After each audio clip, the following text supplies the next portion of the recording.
Let's start with the gentleman right in the corner. Hi. Yeah, this is really a question for both. If you could all tell us your name, it's helpful. Right, that's Andrew Bethel. My question really is to both of you. As you know, the Secretary of State is obsessed with autonomy.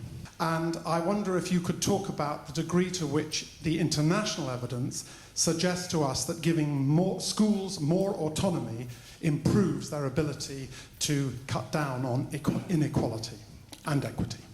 I think this autonomy question is extremely important, and you were asking about the evidence. And if you look at, again, if you read these 2,500 pages of OECD PISA results, you will find one of the points there basically says that the evidence for using increased autonomy as a kind of a reason to enhance educational performance is very mixed.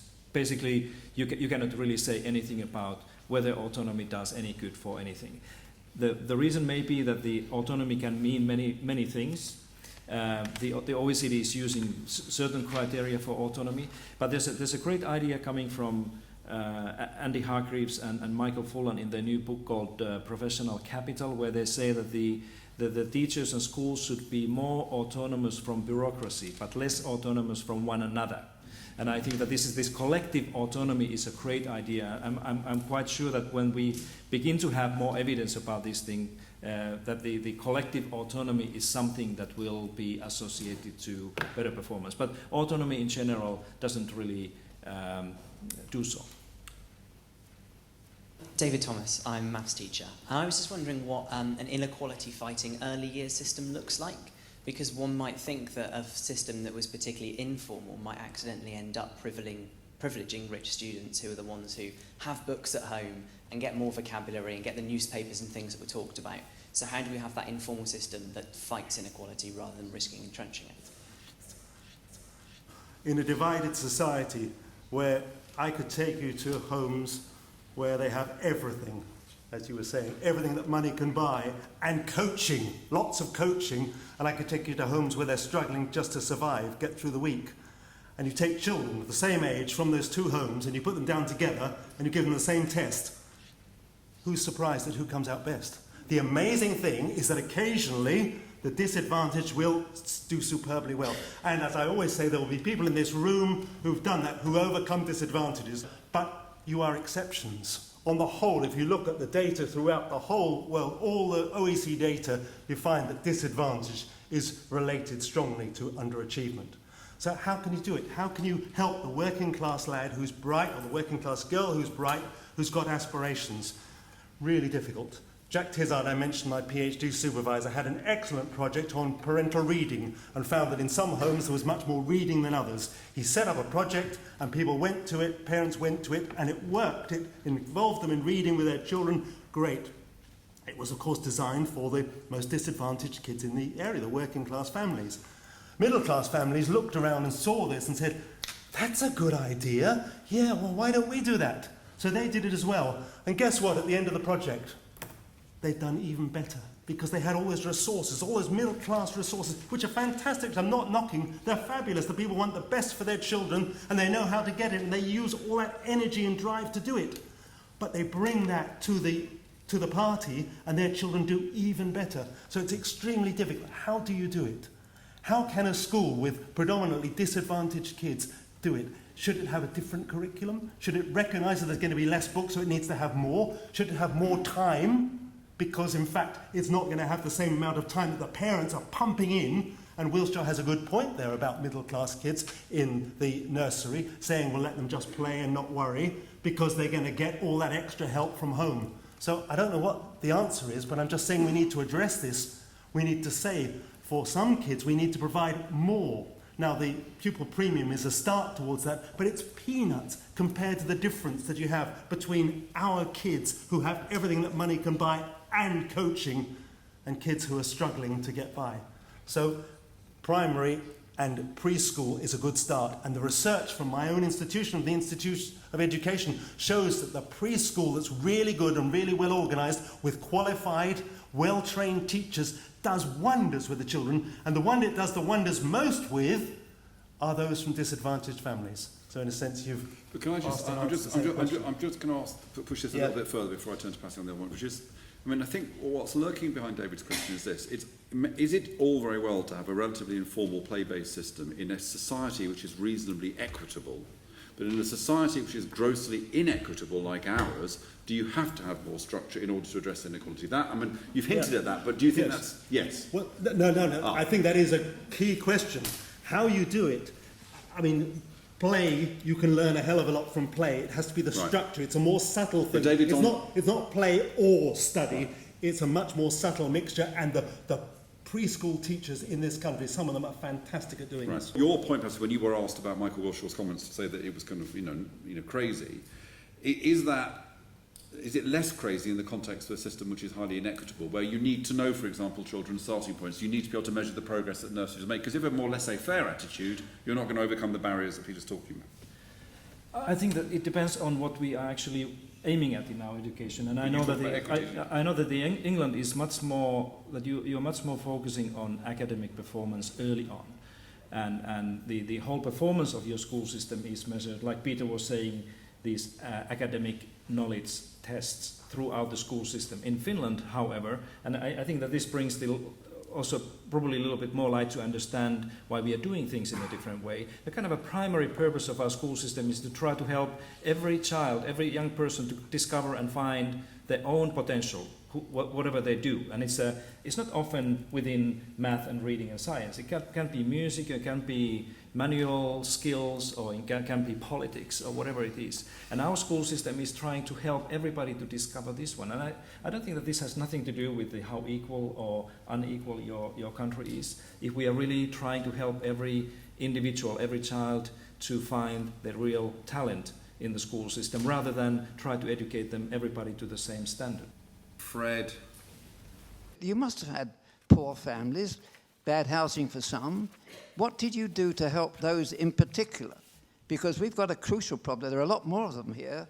They are affected, and yet the programme with the pupil premium only barely touches that problem. One of the secrets that Finland has is that we have not really changed the dream since we started in 1970s. And the dream was very simple: to have a great school for each and every child in the country. And if you are serious about this thing, and 40 years ago we had much more child poverty than we have now. My estimate is that we have about 20% of our children or more were coming from the poor homes, okay? And if you have a nation in that type of situation that we were 40 years ago, there's no other way, if you want to help make everybody successful, that you have to build a strong equity program in each and every community and each and every school, and this is exactly what we did. I think the fundamental thing in the Finnish story is that we have had a school funding scheme that will allocate more money to the school that has more needs. Not many other countries do that. And we also have had a special education system 40 years until now, where every single child will be identified and assessed with the special needs and helped on day one in the school. Health and nutrition, the healthy school meals in every school since early 1970s. In other words, I think the best advice that I can give from the lessons from Finland and some other successful countries is that we have to understand equity in a different way, in a much broader way than we normally do. And again, as you saw in my chart, that the kind of a story of Finland is that we have been driving this performance by putting equity first. All the other countries I know in the world, they speak about raising the bar and then closing the gap. But what Finland has been doing, that we have tried to close the gap, and that has increased the bar. So in other words, a kind of a comprehensive understanding what equity means, and then working on that for decades. In our case, it was 20 or 30 years that it took. Thank you. I'm Councillor Caroline Needham. I'm a Shadow Cabinet Member for Education in Hammersmith and Fulham. In the borough that I am in, I think you could find every aspect of the schools that have been talked about. And I think what we have, particularly in London, is schools which score very highly on equity and schools that don't. And one of the key things I want to talk about is how schools treat and value the communities from which the students are drawn. Because in my trips around school, I've had people talking about all the parents are rubbish, they live very poorly, they bring up their children badly. And schools with almost identical kind of catchment saying this is where we educate the leaders and outstanding professionals of the future. And I do think that I'd like some comment on the links between schools and their communities. Do you see that as an important variable, the degree to which schools are embedded in their community? I think it's an extremely important case, and I don't know, I cannot answer the question here how things here in your communities and your country can be worked out. But in Finland, again, I can tell you that Finland is one of the most decentralized education systems and societies as a whole, because all the schools are run by our communities, our local governments. And they build often very strong links between the parents or the homes and the schools as they do. Our central government has very little to do in this particular part of the education system. In other words, the local communities play an extremely important role in overall education provision. My name is Sarah Faruja, and I'm wondering, is it worth sort of just redefining education across a longer spectrum, that people actually might be able to come into education later, even if they start out disadvantaged, they can change that. Thank you. Do you think we're missing a trick on this kind of notion that if you haven't cracked it at 16, then it's over, as it were? I do think we're missing a trick, but I think the whole conversation, it's imbued with the social class question in our country, which is very strong, much stronger than in the Nordic countries. We look down on chavs, or whatever we call them. We look down on people who are not doing well, and that infects our education system. It affects the way we have expectations about some and not others. Willie Russell has wonderful stories about how he was spoken to by the teacher compared to other more advantaged people who were given a second chance, who were encouraged, who were coaxed along, whereas he was yes or no, finish and moving on. When he got it right, they said, "Who told you?" You know, it's a wonderful story from him.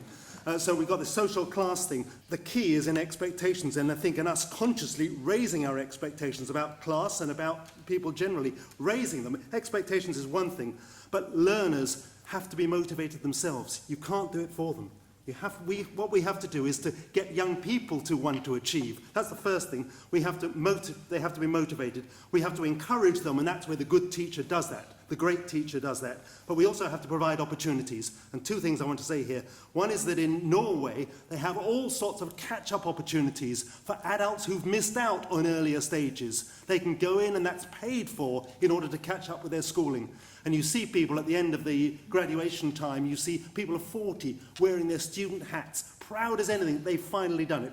And the last thing is, in Denmark, they have something even better. They have a year 10. Now, in Denmark, the system is organised. They have 6 to 16 in the folk school. Then they have, beyond that, they have the upper secondary. But in between, there's the potential of an extra year.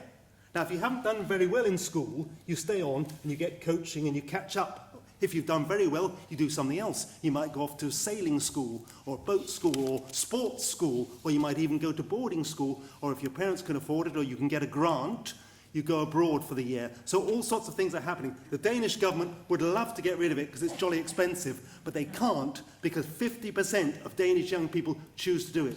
Now, by building in things like that, you've got a chance for catch-up. And then finally, yep. My name's Jane Eads. I'm a retired teacher and active in campaigning for locally run education. My question is, what implications does putting the emphasis on the learning rather than the teaching have for the way in which we run schools? I think we are now entering the time when much more than before, learning at all levels among us and our children will take place independently from the teacher. That children can now already learn most of the things that we are teaching them in a school independently without coming to school. And this is only going to get worse from the school's perspective.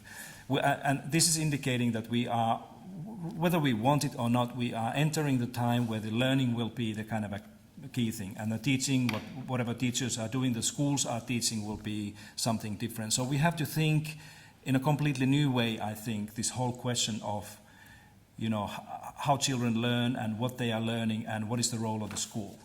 And that's why I'm so obsessed about this idea that Finland is trying to do, and our joint friend Sir Ken Robinson is speaking about this, that the education systems, public school systems primary task should be to help everybody to discover and realize their own talent. And if this is the way we are going, then I think there's no other way than seeing learning really a kind of a primary thing, and teaching is something that the school and parents and the communities and everybody else is trying to do to help each and every individual to accomplish. In terms of learning and teaching, they are two sides of the same coin. When they work together, they're fantastic. But as has been pointed out, and as I point out in my book, you can have good learning with bad teaching and vice versa, amazingly. The great thing is that motivation, getting people to want to learn. What else can I say about that? Well, the technology can help with the learning, I think. There are great opportunities now with the technology to support learning. Whether the neurology will actually work, we'll see in maybe 20 years' time it will as well. Maybe that will change the way we teach when we learn more about how the brain does learn, but that's long-term future. Okay, very good. I'm going to ask you to thank our two fantastic speakers this evening.